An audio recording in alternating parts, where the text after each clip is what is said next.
Patrick Beverley has gone from a folk hero Philadelphia 76er to a guy who's taken some online heat for some recent comments that have ruffled the feathers of Sixers fans. In this video, I want to dive into specifically what he said, give my thoughts on the situation, and why, to be honest, I think things are a little overblown from the Sixers side of things and what Pat Bev specifically said. But he did have some interesting comments that I want to dig into a little deeper that I haven't seen get as much attention on the Pat Bev pod with Roan. So let's get right into it. And when to begin, we'll start with this quote here, which is essentially the one that has people so frustrated.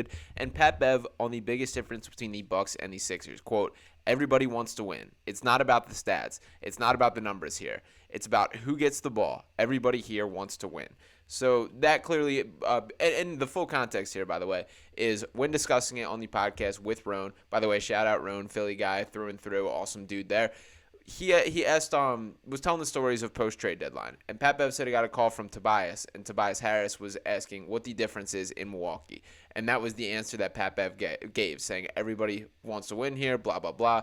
Roan, to his credit, dug in a little deeper here following and said, so reading between the lines, you're saying that might not have been the case in some past situations or where places you dealt. And now to Pat's credit, he kind of shot that down. He did not take the bait there or say anything specific or critical of the Sixers as a whole. But this has led people to reading between the lines and believing that this is some sort of shot at likely Joel Embiid, if we're being honest, kind of connecting these dots. Now, I want to pump the brakes on all that and just say, for starters, I think this is just Pat Bev. This is what Pat Bev does, that he's inherently a hype man. He's a content creator. He's a guy that is there to drive viewership, and he's there to hype up the city that he's now been traded to. That he's done this at every single stop, with the Lakers, with the Bulls, with the Sixers, and now with the Bucks. Those being the teams that he has been on while doing this podcast. And by the way, I do think Pat Bev might be the first official active athlete to be making more money in the podcast space than he is on the court. So little hat tip there. And he does put the work in. Even opportunities in situations like, I don't know how many people tuned into the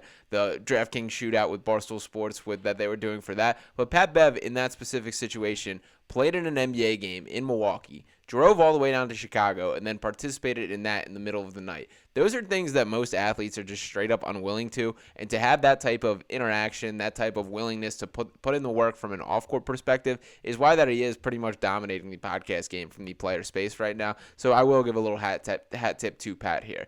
And when these comments have kind of drawn into criticism and gained into a little traction with what a big deal it is, Pat was quick to kind of try and fan the flames and shut things down a little bit. He sent this tweet out here saying, "Please, casual fans," with a little emoji action here. "Philly is a big part of my success, basketball and the pod world. I could not and will not say anything bad about my time there. Thanks for everything, Philly. Can't wait to see y'all February 24th, Lapstone Hammer, 1106 Chestnut Street, 5 to 7 p.m.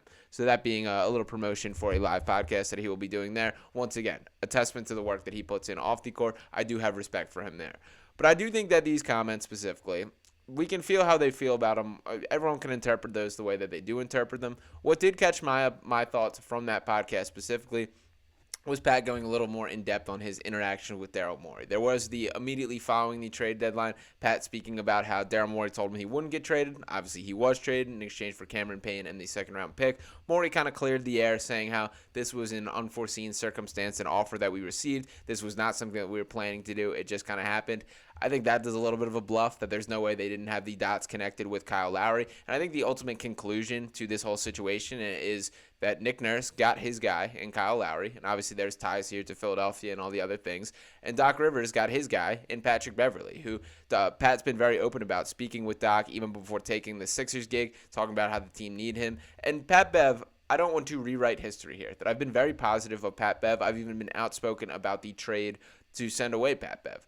But let's not pretend Pat Bev is something that he's not. That to look at his stats as a whole this year, we know who Pat Bev is. And during his time with the Sixers, in which he played 47 games, started 5 of them, played 19.6 minutes per game, scored 6.3 points, 3.1 assists, 2.4 rebounds per game, shot just 32.1% from beyond the three-point arc, 43.2% from the field.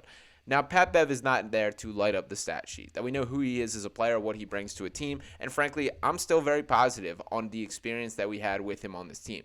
Watching him from afar all these years was always a guy that I kind of liked, but I did not appreciate his game to the fullest extent until watching on an every night basis on a night-to-night game standpoint for the Sixers. I do think that there are tangible things that he adds to a team that would have been beneficial on the Sixers team and was during his time here. That I was hoping to go to bat in a playoff series with Pat Bev on this team. That I do think that he is capable of swinging a playoff game with some of the little things that he does do. Picking up 94 feet. Just the high IQ to call for the ball. Be able to swing it to a mismatch in a half-court setting. Set some off-ball screens.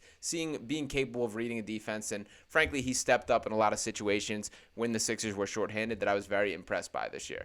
But it's not the ultimate make or break whether this Sixers team wins a championship.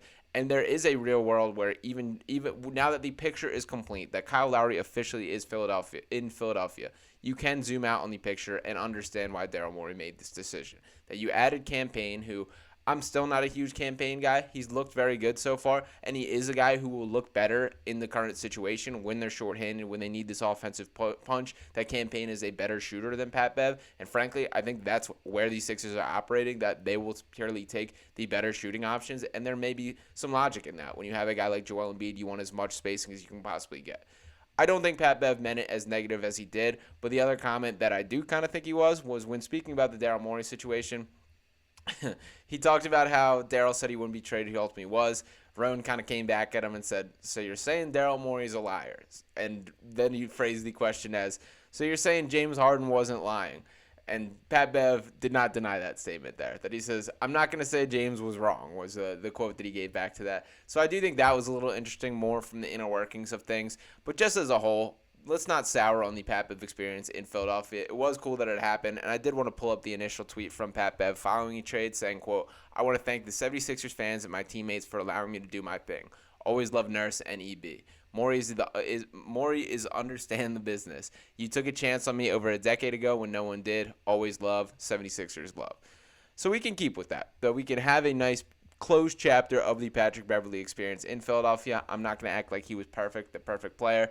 I do think that people are reading into these comments a little more than they should, that Pat Bev, in plenty of other instances, could not speak more highly of guys like Tyrese Maxey, of guys like Nick Nurse, Joel Embiid, all these guys. That I do believe that was legit. I think it was more of Pat Bev in his nature, is he is a hype man, that he wants to blow smoke up everyone, get everybody hyped up, talk everybody up, talk like everything's the biggest thing in the world, and that's exactly what he's doing in Milwaukee right now. So while it was a good chapter to see Patrick Beverley in a Sixers uniform, I'm fine with that chapter being closed. He will be an enemy when we check rock and face up against the Milwaukee Bucks. And I am a little curious to see what the full perception of Pat Bev and the response from the crowd will be. That is one of the first games these Sixers have following the All-Star break, that we will see Doc Rivers and Patrick Beverley walking back into Philadelphia to take on this Sixers team.